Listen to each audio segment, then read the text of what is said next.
Shubho Sandhya friends. Am I audible? Am I audible? Am I audible and visible? Am I audible and visible?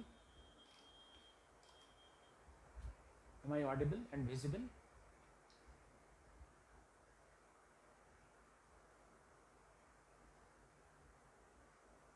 আজকেও ডেস্কটপে যাওয়ার সাহস হলো না, কারণ গতবারে করার সময় সাউন্ড সিস্টেমে একটা গন্ডগোল ছিল, সেটার মাঝে কারেক্ট করে উঠতে পারিনি, হয়তো দেখার সময় হয়নি। এই জন্য আমি হ্যান্ডসেটেই যাচ্ছি, কথা বলছি। আজ অল্প সময় কথা বলবো। If not audible please comment. If not audible please comment. আজকে অল্প একটু কথা বলবো situation inside and outside. In short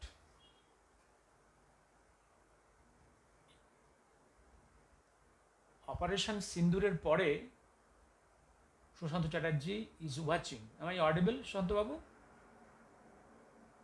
M I audible? Bharatvarsha after operation Sindoor পৃথিবীর বিভিন্ন প্রান্তে you are audible clearly? Okay, I am audible clearly, okay. পৃথিবীর বিভিন্ন দেশের রাজধানীতে পার্লামেন্টারি ডেলিগেশন টিম পাঠিয়েছিলেন। তাতে সব দলেরই লোক ছিল, অপোজিশন পার্টির এমপিরাও ছিল। তারা ভারতের বাইরে গিয়ে যে রোলটা প্লে করেছে, খুব পজিটিভ রোল প্লে করেছে।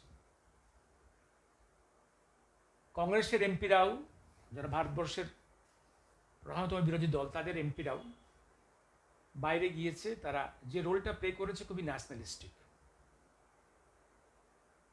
কিন্তু তাদের সেই রোলটাকে ভারতের মধ্যে কংগ্রেস নেতৃত্ব ভালো চোখে দেখেনি। কারণ বিদেশের মাটিতে দাঁড়িয়ে ভারতের অপারেশন সিন্দুরের পক্ষে কথা বলা, প্রশংসা করা, কংগ্রেসের নেতারা মনে করে, গান্ধী নেহরু ডাইনেস্টি মনে করে, এজন্য বিজেপিকে সমর্থন করা। তাই ডেলিগেশনের ওই এমপিরা খুব বিদ্রূপের সম্মুখীন হয়েছে। অর্থাৎ একটা জিনিস, এই যে মুখে ওরা দেশপ্রেমিকের কথা বলে, বেসিক্যালি ওদের সেই যে পুরনো ডিএনএটা, কংগ্রেসের ডিএনএ তো ওরা কংগ্রেসের ব্রিটিশের তৈরি করা পার্টি, এবং ব্রিটিশের স্বার্থে ওরাই পাকিস্তানটা তৈরি করেছিল।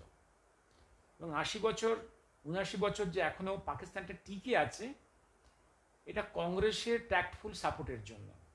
এর আগে পাকিস্তানকে দুর্বল করার অনেক সুযোগ এসেছিল, সে সুযোগ কখনো কংগ্রেস ব্যবহার করেনি। পাকিস্তানকে কনসেশন দিয়েছে যাতে পাকিস্তান বেঁচে থাকে, যাতে দ্বিজাতীয় তত্ত্ব এবং বিভাজন কন্টিনিউ করে। এই তো পক নেহরুই সৃষ্টি করেছিল। 71 বাংলাদেশ লিবারেশন মুভমেন্টের পরে পকের আমরা বার্গেনিং করতে পারতাম, করিনি আমরা। সিন্ধু চুক্তি আমরা ইন্ডিয়ার অনেক স্যাক্রিফাইস করেছে, সেটা অনেক ব্যালেন্সড হতে পারত। অনেক কিছু অনেকভাবে প্রমাণ করা যায় কংগ্রেস পাকিস্তানের সব থেকে বড় সাপোর্টার ফ্রম ইনসাইড ইন্ডিয়া। আর এখান যে প্রায় 30 থেকে 35 কোটি মুসলিম আছে, তাদের একটা বড় অংশ তারা আচরণে পাকি। এবার আসছি আমি। এবার কংগ্রেসের একটা দাবি হচ্ছে যে একটা স্পেশাল পার্লামেন্ট সেশন করা অন দিস অপারেশন সিন্দুর। তাদের দাবি হচ্ছে পার্লামেন্টে বলতে হবে আমাদের কত কত ড্যামেজ হয়েছে, কত প্লেন ধ্বংস হয়েছে। তাদের আরও দাবি ভারতের সেনাবাহিনী যা করেছে এটা আগে তাদের জানানো হয়নি কেন? এটা পৃথিবীর কোনো দেশ তার মিলিটারি স্ট্র্যাটেজি, মিলিটারি সিক্রেট কখনো publicly, even in the parliament কখনো শেয়ার করে? Even do they share it to the opposition? Even military secret গভর্নমেন্টের অন্য ক্যাবিনেট মিনিস্টারকে জানার অধিকার আছে? একমাত্র অধিকার প্রধানমন্ত্রী, প্রেসিডেন্ট এবং ডিফেন্স মিনিস্ট্রির, এবং একদম টপ কিছু ব্যুরোক্রেটস, তার বাইরে কার জানার অধিকার নেই। ইভিন অন্য ডিপার্টমেন্টের মিনিস্টারদের জানার অধিকার নেই। This is a top secret. But কংগ্রেসের এই বক্তব্য দাবি উদ্দেশ্য হচ্ছে to disclose everything so that the enemy is benefited. এবার আসছি আমি, এ তো গেল। এবার বার্মা সাইড নিয়ে একটু কথা বলে নিই। বার্মার এই মুহূর্তে আচ্ছা বাংলা বার্মাটা একটু বলে নিই, তারপরে বার্মার ওই সাইডটাতে এখন মোটামুটি প্র্যাকটিক্যালি 3টে গভর্নমেন্ট রান করছে। তিনটে কেন? একটা হচ্ছে military junta in the central part Burma, main body, backed by China control. আর বার্মা এবং ইন্ডিয়ার মাঝে কতগুলো মুক্তাঞ্চল আছে, সেখানে একদম ওয়ার লর্ডসটা রুল করছে, মুক্তাঞ্চল। আর ওদিকে কোস্টাল এরিয়া, বে অফ বেঙ্গল, কোস্টাল আরাকান অঞ্চলে, সেখানে একটা আরাকান লিবারেশন আর্মি কাজ করছে, যদিও ওদের গভর্নমেন্ট ডিক্লেয়ার হয়নি। এবার সেই আরাকান লিবারেশন আর্মি মূলত Buddhist army. They are both against military junta in Yangon, that is Yangon means the capital of Burma. আর হচ্ছে যে আর কার এগেনস্টে? আর রোহিঙ্গাদের এগেনস্টে, মুসলিম রোহিঙ্গাজ আরাকান অঞ্চলে। আরাকানি মুসলিমসদের বলা হয় বাংলাভাষী রোহিঙ্গাজ। এবার দেখো, এখনো পর্যন্ত যতটুকু ডিসক্লোজড হয়েছে, আরাকান লিবারেশন আর্মির মেন সাপোর্ট হচ্ছে আমেরিকা। আমেরিকার টার্গেট হচ্ছে আরাকান লিবারেশন আর্মিকে স্ট্রেংথেন করে বে অফ বেঙ্গলের সমুদ্র অঞ্চলে এমন একটা শক্তিকে আনানো যেটা চীনের ট্রেডকে আটকে দেবে। কারণ চীন চাইছে সাউথ ইস্ট চায়না থেকে বার্মার মধ্য দিয়ে বে অফ বেঙ্গল পর্যন্ত একটা ট্রেড রুট করতে, সেইখান থেকে গ্যাস, পেট্রোলিয়াম পাইপলাইন এবং ডাইরেক্টলি বে অফ বেঙ্গল দিয়ে ট্রেড রুটটা করলে তাকে ওই একদম ইস্ট এশিয়ার China, South China Sea, Pacific region থেকে অতখানি সার্কামভেন্ট করে Indian Ocean directly through this route they can enter into the Bay of Bengal and Indian Ocean. এইটা হচ্ছে তার হচ্ছে ধান্দা। এবং also by this trade route they will have a military control both on Burma and also Bangladesh, and by that they will contain India. তারা ভারতকে তারা ভালো করে ওয়াচ করবে, ভারতকে দাবায় রাখার চেষ্টা করবে। They will threat Bharat. চায়নার এই ইন্টারেস্টের এগেনস্টে আমেরিকা চায়না, একদম চায়না যে চায়না তার আরো বেশি প্রভাব বিস্তার করুক বে অফ বেঙ্গলে এবং ইন্ডিয়ান ওশানে। এই জায়গাতে আমেরিকার ইন্টারেস্টের সঙ্গে ভারতের ইন্টারেস্টে একটা মিল কোথায়? ভারতও চায় যেমন চায়না এখানে প্রভাব বিস্তার করে। এই জন্যে আরাকান লিবারেশন আর্মিকে যদি ভারত কোথাও সিক্রেটলি সাপোর্ট করে, এটা অসম্ভব কিছু নয়। এবার আসছি আমি বাংলাদেশে অসংখ্য, আগে বলেছি অসংখ্য ফোর্স কাজ করছে এখন American deep state, China, Pakistan, তুর্কি, ইন্ডিয়া কি রোল প্লে করছে জানি না, করছে কিনা, অসংখ্য দেশ, রাশিয়ার জাহাজগুলো এসে বসেছিল, জানি না ওরা কি করছে। কারণ রাশিয়াও চায় না চীন বা আমেরিকা এখানে দাদাগিরি করুক। ভারতও চায় যে রাশিয়ার মতো শক্তি এখানে এসে দাঁড়িয়ে থাকলে তার সুবিধে। এইবার আর ইউনুস সাহেব ভেবেছিলেন যে একটা ওই যে আমেরিকান ডিপ স্টেটের দয়া নোবেল প্রাইজ পেয়েছে, সে নোবেল প্রাইজ দিয়ে সে তার ইমেজ বিল্ড আপ করে সে গোটা পৃথিবীতে অ্যাজ এ রাষ্ট্রনেতার সম্মান পাবে, রাষ্ট্রপ্রধানের সম্মান পাবে। তা কিন্তু হচ্ছে না। জাপানে, চীনে গেছিল, চীনে he has not been received as a রাষ্ট্রনায়ক। জাপানেও গেছে একদম ব্যক্তিগত একটা সংস্থা, সেখানে রাষ্ট্রনায়কের সম্মান পাননি এবং তার এগেনস্টে বিক্ষোভ হয়েছে। ইংল্যান্ডে গিয়েছেন, ভেবেছিলেন ইংল্যান্ডে গিয়ে সম্মান পাবেন, সেখানেও বিক্ষোভ হয়েছে। অর্থাৎ ব্যক্তিগত পর্যায়ে ইউনুসের image in Bangladesh also globally very bad, very ডাগলি। সুতরাং আর ইউনুসের ক্ষমতা আস্তে আস্তে ওখানকার সেনাবাহিনীর 3 প্রধান যৌথভাবে অনেকটা সংহত করেছে। এবার আসছি আমি বাংলাদেশের এই ঘটনার এবং বাংলাদেশ ইকোনমি যেভাবে নিম্নগামী এবং যেখানে পলিটিক্যাল আনস্টেবিলিটি, খুবই ফ্লুইড স্টেট, কি হবে বলা সম্ভব নয়। এখানে যে কোনো সময় একটা অভাবনীয় ঘটনা ঘটতেই পারে। পশ্চিমবাংলার আবার আগামী দিনের ঘটনা আমি আগেও বলেছি, পশ্চিমবাংলায় যে কি ঘটবে এটা আমাদের চিন্তার বাইরে, কিন্তু একটা ঘটবেই।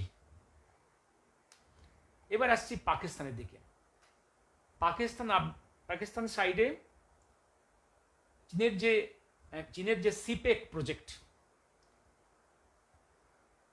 China Pakistan economic corridor project, যেটা ফ্রম সাউথ ওয়েস্ট চায়না থেকে through PoK, through Karakoram into west Punjab, then to Balochistan, up to Arabian Sea. এইখানেও সে একটা বিশাল করিডোর করতে চায়, সেখানে বিশাল হাইওয়ে, ট্রেড রুট,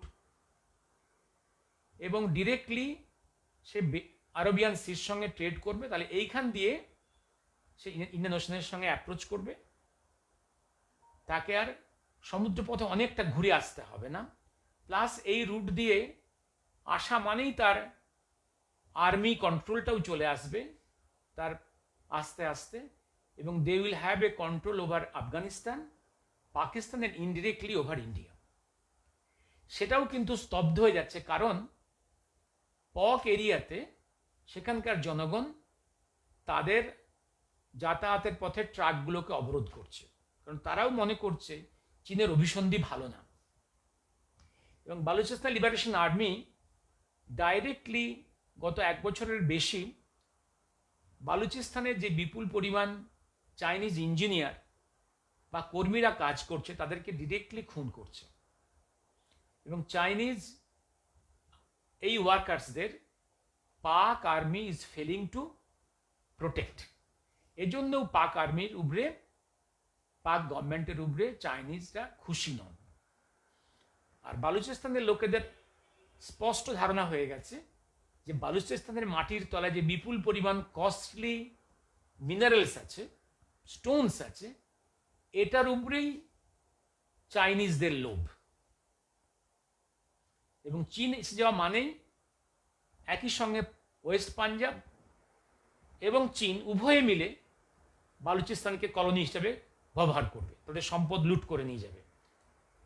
এই অবস্থায় সিপেকের প্রজেক্টটাও কিন্তু এখন এখানে বিপুল পরিমাণ অর্থ চীন ইনভেস্ট করেছে, পোর্ট তৈরি করেছে। তাদের এই প্রজেক্টটা কিন্তু সাফল্যের পথ দেখার সম্ভাবনা ক্ষীণ হয়ে আসছে দিনের পর দিন। এবার আসছি, এবার ইন্ডিয়া বিভিন্ন কারণে তালিবানদের সঙ্গে একটা ডিপ্লোম্যাটিক রিলেশনস ডেভেলপ করেছিল, যদিও ডিপ্লোম্যাটিক্যালি তারা ওপেনলি রেকগনাইজ করেনি। এইটার জন্যে পাকিস্তান একটু বিব্রত।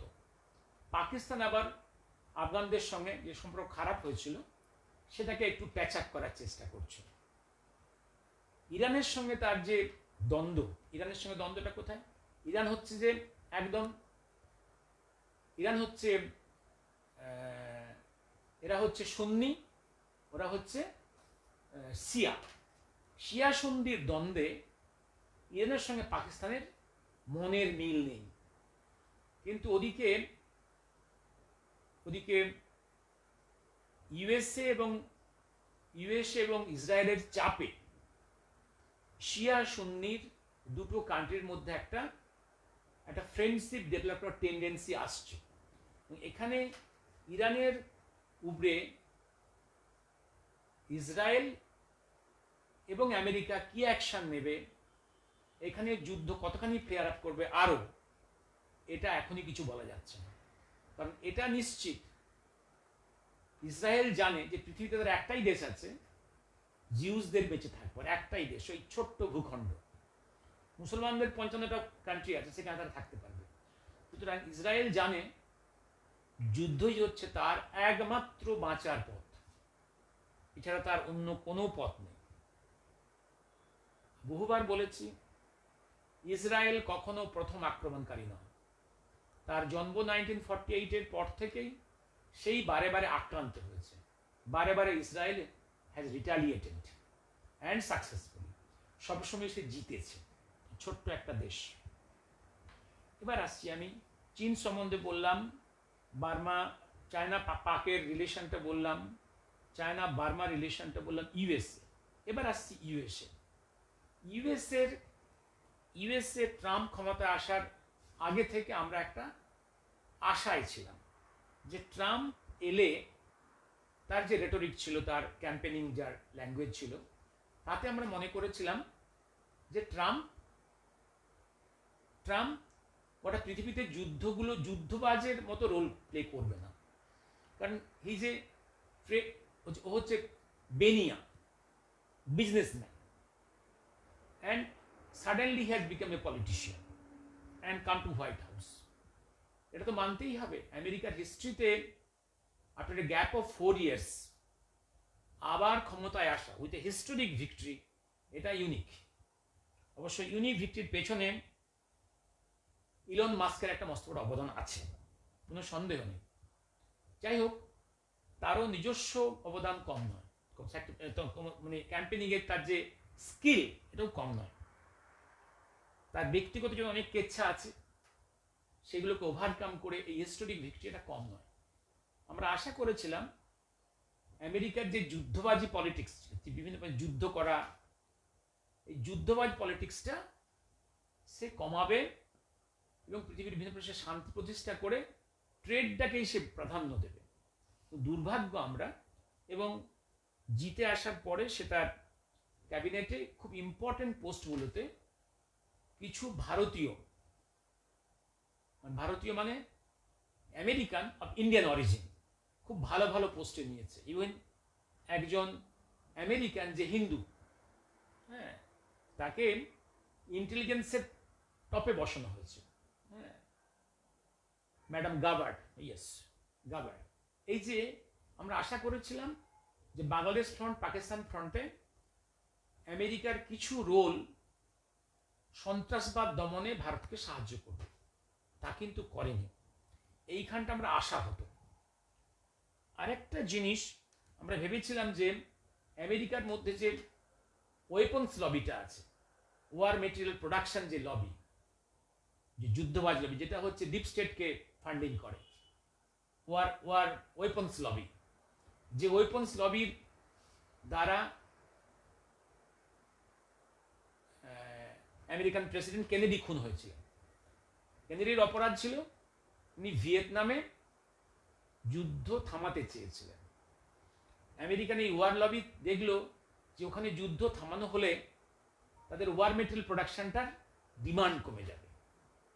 এই তো এখানে ওয়ার এখনো পর্যন্ত যা ধারণা, এই এই যুদ্ধবাজ লবি, এই ওয়ার মেটেরিয়াল প্রোডাকশন লবি তার পেছনে খুনের কারণ। ঠিক তেমনি এবারে ক্যাম্পেনিংয়ের সময় যে দুবার লাইভ অ্যাটেম্প্ট হয়েছে অন ট্রাম্প, এটাও খুব সম্ভবত এই লবির কাজ। কিন্তু ক্ষমতা আসার পরে আমরা আশা করেছিলাম যে আস্তে আস্তে ওই লবির যে ডমিনেন্সটা উনি কমাবেন, তা কিন্তু কমিয়ে উঠতে পারেননি। জানি না এটা অন্য কোনো কারণ আছে কিনা, এবং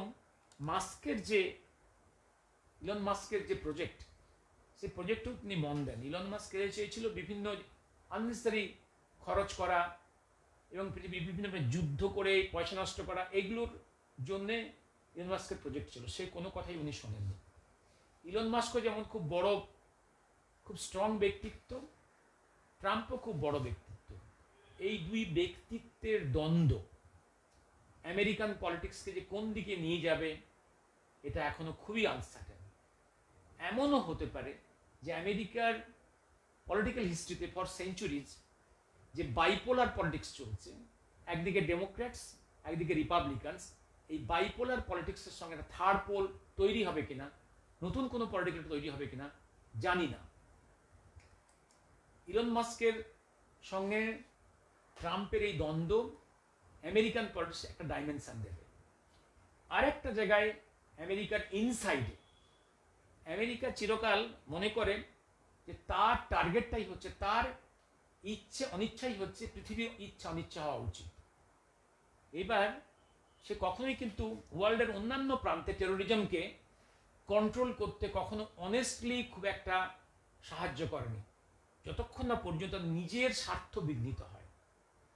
যে পাকিস্তান একটা ডিক্টেটোরিয়াল কান্ট্রি, একটা টেরোরিস্ট একটা কান্ট্রি, যে দেশের সরকার টেরোরিজমকে ডাইরেক্টলি সাপোর্ট করে, আমেরিকা নিজে জানে যে আমেরিকার কাছ থেকে পাকিস্তান যে বহু হাজার হাজার কোটি ডলার যে গিফট পেয়েছে, সেই গিফটের একটা বড় অংশ দিয়ে সে টেরোরিজমকে ডেভেলপ করিয়েছে। Pakistan has not developed their agriculture. There are other industries, there are school colleges, but they have developed the industry of terrorism. এবং আমেরিকার টপ মোস্ট ব্যুরোক্র্যাটরা একটা জিনিস বহুবার বলেছে গত 20 বছরে, দেখবেন যে পাকিস্তান এই মুহূর্তে টেরোরিজমের প্রোডাকশন ফ্যাক্টরি, গোটা পৃথিবীতে সমস্ত টেরোরিজমের যেটা ছড়িয়ে পড়েছে তার উৎস হচ্ছে পাকিস্তান। এমনও বলেছে এই টেরোরিজমই পাকিস্তানকে খেয়ে ফেলবে, this terrorism will swallow the Pakistan itself. অনেকবার অনেকে কথা বলেছে। তা সত্ত্বেও পাকিস্তানের প্রতি চীনে আমেরিকার এই ভালোবাসা কেন এত গভীর, এটা খুব রহস্য। কেন এত গভীর? কারণ মনে প্রাণে মুখে যাই বলুক, আমেরিকা এখনো পাকিস্তানের ভালোবাসা থেকে বেরিয়ে আসতে পারছে না। এবং এই যে হিন্দুকুশ পর্বতমালার ঠিক নিচে তলার কাছে এই হিলসের মাটির তলায় বাংকারে যে আমেরিকানরা অ্যাটম বোমাগুলো লুকিয়ে রেখেছিল, এটা তো এক্সপোজড হয়ে গেছে, একদম এক্সপোজড। অর্থাৎ এইখানে একটা গভীর পলিটিক্স আছে আমেরিকার সঙ্গে পাকিস্তানের। সুতরাং এই যদি কন্টিনিউ করে, তাহলে আমেরিকার কাছ থেকে ভারতের বিশেষ কিছু পাওয়ার নেই। আমেরিকার এইখানটা আমরা আশাহত হয়েছে। এবার ওদিকে আরেকটা ফ্রন্ট যেটা বলেছিলাম, যেটা ইউক্রেন ফ্রন্টে, হ্যাঁ এটা সত্যি কথা, গত সপ্তাহে সাইবেরিয়া এশিয়ান পার্ট অফ রাশিয়ার সাইবেরিয়া ইরকুৎস্ক অঞ্চলে, ওখানে যে অ্যাটম বোমাগুলো আমেরিকার রাখা ছিল এবং যে এয়ার বেসগুলো ছিল, সেইখানে সাকসেসফুলি ইউক্রেন হামলা চালিয়েছে এবং রাশিয়ার ক্ষতি হয়েছে। তারপরেও বলবো, Russian power no doubt still today second biggest, at least not in number but in quality, the second কোয়ালিটিতে সেকেন্ড ইন দ্য ওয়ার্ল্ড। সুতরাং ইউক্রেনকে যতই সাপোর্ট করুক ইউএসএ বা ন্যাটো, ইউক্রেন কিন্তু ভয়ঙ্করভাবে আঘাত পাবে এবং আঘাত পাচ্ছে। ইউক্রেনকে Russia as a neutral zone, buffer zone হিসেবে কনভার্ট করবে তার নিজের এক্সিস্টেন্সের স্বার্থে। কখনোই চাইবে না যে ন্যাটোর বর্ডারটা রাশিয়ার গায়ে এসে পড়ুক, বরং চাইবে হোল ইউক্রেনকে বাফার হিসেবে করে একদম ন্যাটোর বর্ডারটাকে ইউক্রেনের ওয়েস্টার্ন বাউন্ডারিতে পুশ করে দেওয়া। এটা তার এক্সিস্টেন্সের স্বার্থের প্রয়োজন। যেমন আমরা কখনোই চাইবো না চীনের বর্ডারটা চলে আসুক আমাদের নেপাল ইন্ডিয়া বর্ডারের কাছে বা ভুটান ইন্ডিয়া বর্ডারের কাছে। আমরা কখনোই চাইবো না ভুটান বা নেপাল চীনের অধিকারে যাক বা চীনের ইনফ্লুয়েন্সে চলে যাক ডাইরেক্টলি। তাহলে চীনের army will come near to our India border directly. That's a threat to our existence. কখনোই চাইবো না। এবার আসছি আমি আরেকটা জিনিস। হ্যাঁ,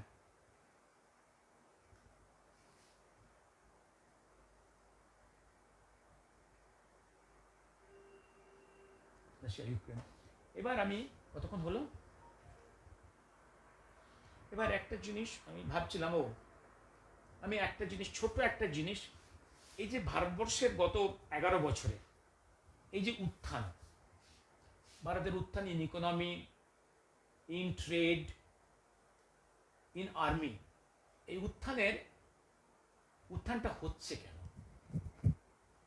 উত্থানটা একথা আমরা তো আজকে আমাদের ইকোনমিতে আমরা টোটাল ন্যাশনাল ওয়েলথ যেটা, আমরা we are in the 4th position. জাপানকে পুশ ডাউন করে আমরা we have come to the 4th position. USA number 1, China number 2, third is Germany, fourth is India. You have push Japan into 5th position. এই যে পজিশনটা maybe পার capital income, মানে per head individual ইনকামে আমরা অনেকের থেকে গরিব। Whatever we have gain our position, এবং যে প্রায় 25 কোটি মানুষকে গত 11 বছরে দারিদ্র্য সীমা থেকে নিচু থেকে আমরা উবরে তুলে আনতে পেরেছি। এটাও কম নয়। মিলিটারিতে আমার অ্যাচিভমেন্ট, রোডওয়েতে আমাদের অ্যাচিভমেন্ট, এটা কম কথা নয়। গোটা পৃথিবীতে যাদের আত্মীয়রা আছে পৃথিবীর বিভিন্ন প্রান্তে, আবার ইন্ডিয়ান ডায়াসপোরা, তাদেরকে জিজ্ঞাসা করলেই বুঝতে পারবেন টুডে ইন্ডিয়ান পাসপোর্টের বা ইন্ডিয়া বা ভারত এই শব্দের যে আমরা ভারতীয় বংশোদ্ভূত কতখানি গর্ব অনুভব করে। How the Prestige of a person of Indian origin has get more Prestige. এটা আজ থেকে 11 বছর এটা ছিল না। দ্যাট মিনস আমাদের পজিশনটা গোটা গ্লোবালি অনেক বেশি ইমপ্রুভ করেছে। আমি আবার সে ব্যাক টু মাই আগের কোশ্চেন, যে কেন আমাদের এই উন্নতি। আমি এইখানে ইতিহাসের কটা ঘটনা আমি উল্লেখ করি। প্রথমে আনবো রাশিয়ান রেভলিউশন, দেন চাইনিজ রেভলিউশন, দেন ভারতবর্ষের এই যে 11 বছরের যে উত্থান, যেটা এটাকে আমি রেভলিউশন বলছি না এখনই, বা ঐতিহাসিকরা হয়তো বলবে না ভবিষ্যতে এটাকে কিভাবে ন্যারেট জানি না। আমি 3টে ঘটনার মধ্যে এশিয়ার 3টে দেশের এই উত্থান, যেমন দেখুন উত্থান আবার কোনো কোনো ক্ষেত্রে তাদের আবার অবনয়নও হয়েছে। যেমন রাশিয়া প্রথম বিশ্বযুদ্ধের পরে পরাজিত, বিধ্বস্ত, এবং যে বিপুল সাম্রাজ্য, যে বিশাল বাহিনী, তার আর্থিক অবস্থা এত খারাপ তারা তার বাহিনীকে মানিয়ে দিতে পারল না। সে সময় বিক্ষুব্ধ কমিউনিস্টদের সংগঠনও আস্তে আস্তে রাইজ করেছে। এই যে লোকে বলে যে কমিউনিস্ট রেভলিউশন, এটা মস্ত বড় ভুল ধারণা। কমিউনিস্টদের যে মুভমেন্টসকে ওই আর্মি থেকে চলে আসা সশস্ত্র ট্রেন্ড সোলজার্সরা জয়েন করে। তাদের সেই সশস্ত্র এবং ট্রেন সোলজারদের কার্যকলাপই যার বিরোধী আন্দোলনকে সফল করে। এটাকেই ন্যারেটিভ দেওয়া হয় কমিউনিস্ট রেভলিউশন। কমিউনিস্টরা রেভলিউশন সাকসেসফুল করেনি। যাই হোক, বলশেভিক রেভলিউশন, তারপরে কমিউনিস্ট রেভলিউশন, দুটো রেভলিউশনের পরে কমিউনিস্টরা ক্ষমতা দখল করে। এবার এই যে রেভলিউশনটাকে, এটা কি will you call it a success of communism? আমার মতে না। পরবর্তীকালে যে লিটারেচারগুলো বেরিয়েছে বিয়ন্ড দ্য কমিউনিস্ট রাইটার্স, এটা এটা হচ্ছে একদম রাশিয়ার মধ্যেকার জাতীয়তাবাদী চিন্তার স্ফুরণ। রাশিয়ার কমিউনিস্টরা বেসিক্যালি ন্যাশনালিস্ট। রাশিয়ার কমিউনিস্টরা বেসিক্যালি ন্যাশনালিস্ট। চীনের কমিউনিস্টরা বেসিক্যালি ন্যাশনালিস্ট। একমাত্র ভারতের কমিউনিস্টরা অ্যান্টি ন্যাশনালিস্ট। ভিয়েতনামের কমিউনিস্টরাও ন্যাশনালিস্ট। মূল তফাৎটা এইখানে। এবার দেখুন, এবার যখন কমিউনিস্টরা ক্ষমতায় এলো, এই ক্ষমতায় আসার পরে আস্তে আস্তে কিন্তু এই ন্যাশনালিজমটা আরো উগ্রতা পেল। তারা আস্তে আস্তে সারাউন্ডিং সমস্ত কান্ট্রিগুলোকে দখল করে বিপুল ইউএসএসআর তৈরি করলো, যার পরিধি চলে এলো আমাদের নর্থে আপ টু উজবেকিস্তান, কাজাখস্তান পর্যন্ত, হিমালয়ের আমাদের কাশ্মীর বর্ডার পর্যন্ত। এটা হচ্ছে রাশিয়ার কমিউনিজমের success, is success of their nationalism, patriotism, থেকে আরো উগ্রতা, একদম ডিক্টেটরশিপ ন্যাশনালিজম হয়ে বিশাল ইউএসএসআর তৈরি করা। এইটা মনে রাখতে হবে। That success is not success of the communism, that is the success of their nationalism. অনেক বেশি অ্যাগ্রেসিভ ন্যাশনালিজম। এবার আসছি আমি চীনের যেটা, চীনের মাওয়ের যে সাকসেস। মাও তো বহুবার মার খেয়েছে। সেকেন্ড গ্রেট ওয়ারের পরে চিয়াং কাই শেক যখন ক্ষমতায় আছে, তার বিরুদ্ধে মাওয়ের সংগ্রাম। মাও ক্ষমতায় এসছে।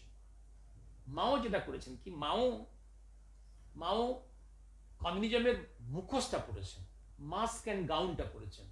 মূলত Chinese communism, Maoism is nothing part their nationalism, Chinese Han nationalism. আমি কেন হান কথাটা বলছি, হান ন্যাশনালিজম?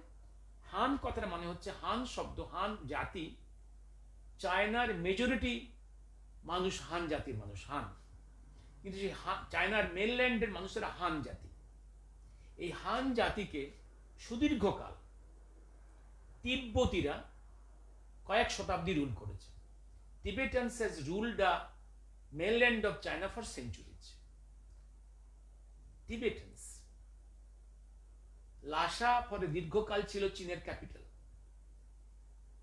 এবার বহু শতাব্দী মাঞ্চুরিয়া, একদম নর্থ ইস্টে মাঞ্চুরিয়ানস, সাইবেরিয়ার তরার অংশ, তারা রুল করেছে। মাঞ্চুরিয়ানরা অরিজিনাল চাইনিজ হান নয়। They have ruled for centuries. Sometimes Mongolians has ruled. Chengiz খান, তার বংশধররা বহু শতাব্দী রুল করেছে চীনকে। হান জাতি এই জন্যে for many centuries is suppressed, depressed, insulted, পদদলিত। এই পদদলিত, অপমানিত এই হান জাতির যে ক্ষোভ, মনের দুঃখ চাপা পড়েছিল, একদম মাটির গভীরে চাপা পড়েছিল, দম বন্ধ হয়েছিল।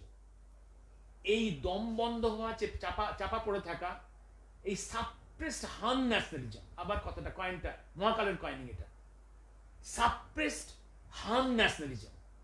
এই সাপ্রেসড হান ন্যাশনালিজমকেই মাও খুব বুদ্ধিমানের মতো tactfully under the mask and gown of communism, Maoism use করেছেন। এই সাপ্রেসড হান ন্যাশনালিটি ইউজ করেছে। সেই জন্য চাইনিজ কমিউনিস্টরা হচ্ছে ন্যাশনালিস্ট। তারপর তারা আস্তে আস্তে মাঞ্চুরিয়া দখল করেছে, তারা মঙ্গোলিয়া দখল করেছে, তারা তিব্বত দখল করেছে। এখন তারা আরো বিভিন্ন অঞ্চল তারা দখল করতে চাইছে। সুতরাং চীনের এই জাগরণটা সাপ্রেসড হান ন্যাশনালিজম এক্সপ্রেশন। এবার আসছি ভারতের।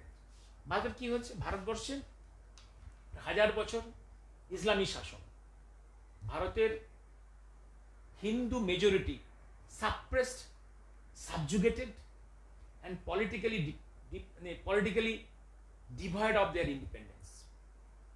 একদম কোনো পলিটিক্যাল ফ্রিডম নেই, ইকোনমিক্যালি শোষিত, suppressed, torture, killed in crores, suppressed, অপমানিত। তারপরে ইংরেজরা 190 বছর এগেইন সাপ্রেসড।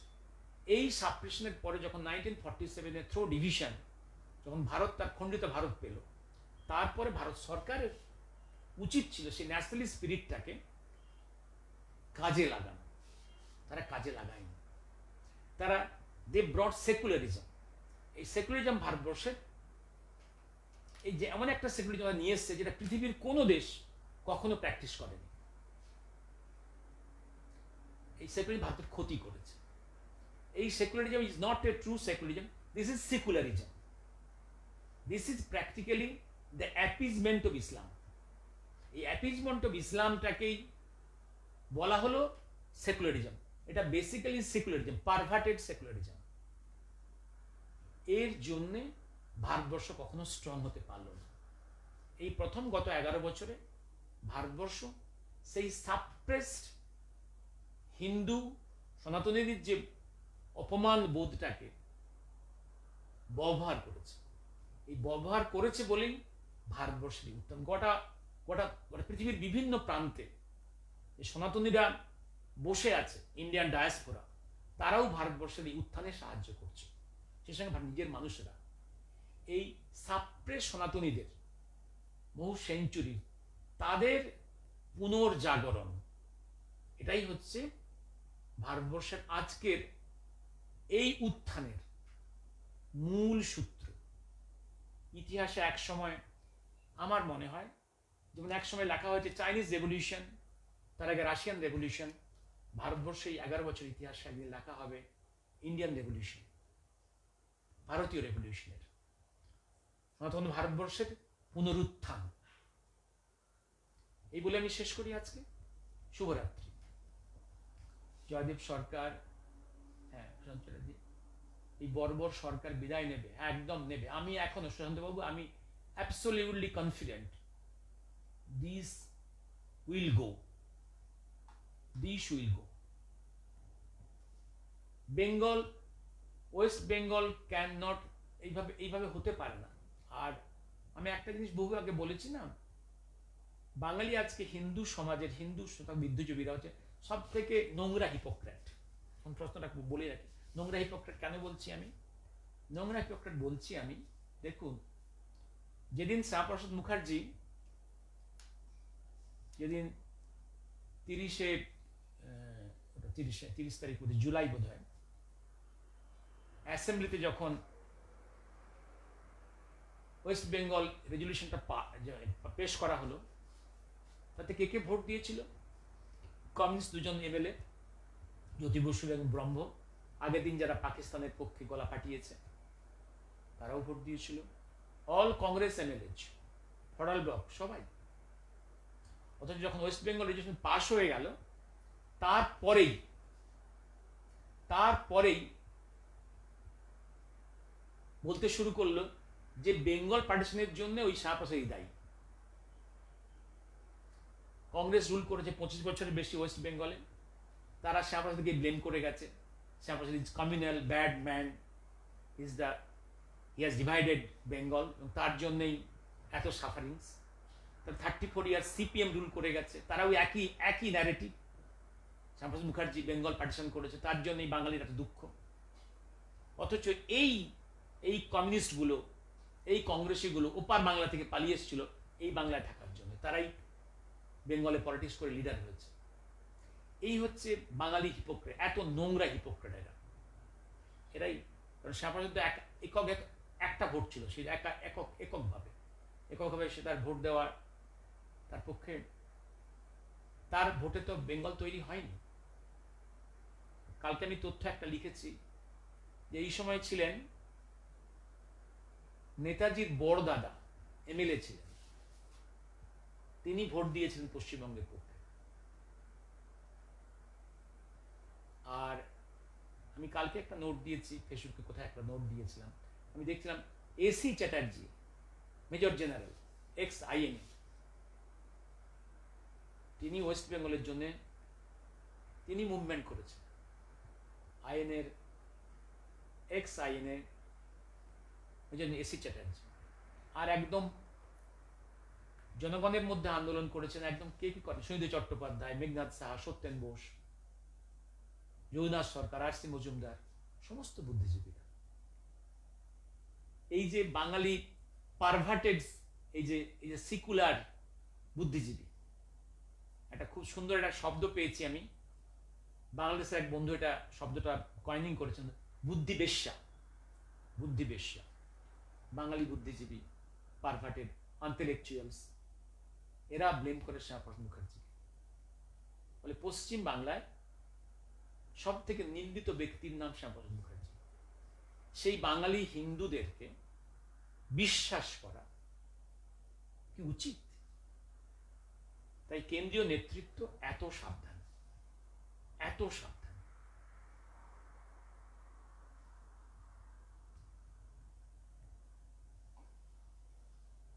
শুভরাত্রি।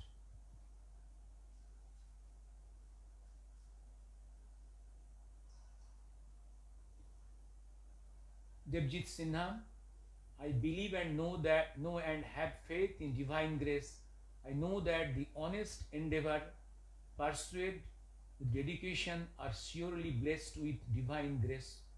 And even the pioneer dies, sadhana dies not. It, yes, yes.